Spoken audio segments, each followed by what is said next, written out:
চলে আসলাম দিশাদিকে মেহেন্দি পরাতে। দিদি আমাকে বুক করেছিল মে মাসের 1 তারিখের জন্য। একদম দিদির দেওয়া সময়ে আমি এখানে পৌঁছে গেছিলাম। আর ঢুকেই আমি একদম ময়ূর দিয়ে স্টার্টিংটা করেছিলাম। মানে এই ময়ূর ডিজাইন যে আমার এত পছন্দ, মানে হাতের শুরুতে হোক, হাতের মাঝখানে হোক, কি পামের দিকে হোক, কি ব্যাকহ্যান্ডে হোক, যেখানেই হোক না কেন ময়ূর আঁকতে আমার ভীষণ ভালো লাগে। আর আমি চাই যে আমার সব ব্রাইডরা যেন বেশি বেশি করে ময়ূরের প্যাকেজটা নেয়, যাতে আমি অনেক ময়ূর ড্র করতে পারি আর আমার প্রোফাইলে যেন ময়ূরের অনেক কাজ থাকে। তাহলে চলো এইসব কথা বাদ দিয়ে মেইন কথায় আসি। এখানে দিদি আমাকে বলেছিল যে ময়ূর স্টার্টিংয়ে রাখতে হবে, আর বাকিটা আমি আমার মনের মতো করে কাজ করতেই পারি।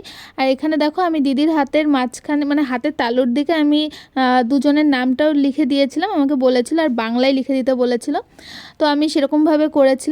আর ব্যাক হ্যান্ডের ডিজাইনটা করছিলাম। ব্যাক হ্যান্ডে না এই যে টেম্পল ডিজাইনটা, আমি এটা মনে হয় প্রচুরবার বলেছি, এই টেম্পল ডিজাইন করতে আমার খুব ভালো লাগে। আর আমার ব্রাইডরাও দেখি বলে বেশি করে টেম্পল ডিজাইন করে দেওয়ার জন্য ব্যাক হ্যান্ডটা দেখতে কিন্তু খুবই সুন্দর লাগে। আর এদিকে দেখো দিদির হাতের ব্যাক হ্যান্ডের মেহেন্দির ডিজাইনটা কমপ্লিট হয়ে গেছে। কিছুটা এরকম লাগছিল দেখতে, কিন্তু সামনে আরও বেশি সুন্দর লাগছিল। তারপরে আমি এখানে পায়ের মেহেন্দির ডিজাইনটা করছিলাম। যদিও বা দিদি যখন আমায় বুক করে তখন কিন্তু পায়ে মেহেন্দি পড়বে বলে আমায় জানায়নি, এটা পরেই ডিসাইড করে যে পায়ে দুটো ছোট্ট করে মান্ডালা পড়বে।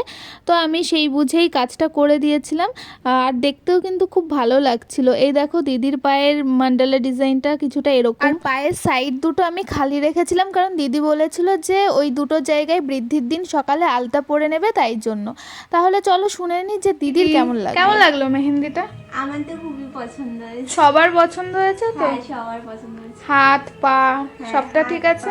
সব ডিজাইনগুলো খুব ভালো হয়েছে। আচ্ছা ঠিক আছে, থ্যাংক ইউ। আমাকে ব্রাইড মোমো খেতে দিয়েছে, তো মোমো খাচ্ছি।